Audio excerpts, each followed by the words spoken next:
नहीं हर के कुछो न सुने लड़का खाली धुने कैसे समझाई मुँह न बई हर के हाय हाय हाय हाय उनके ललैनी सबसे बचैनी संतर खजाना नहीं हर के कुछो न सुने लड़का खाली धुने कैसे समझाई मुँह न बई हर के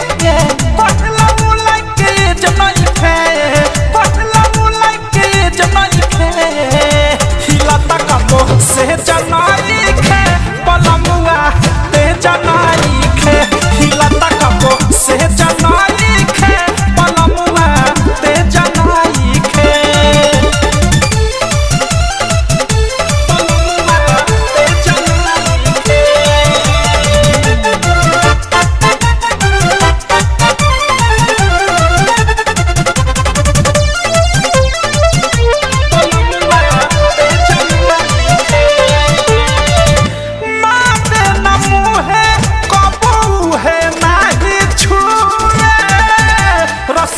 जवानी सखी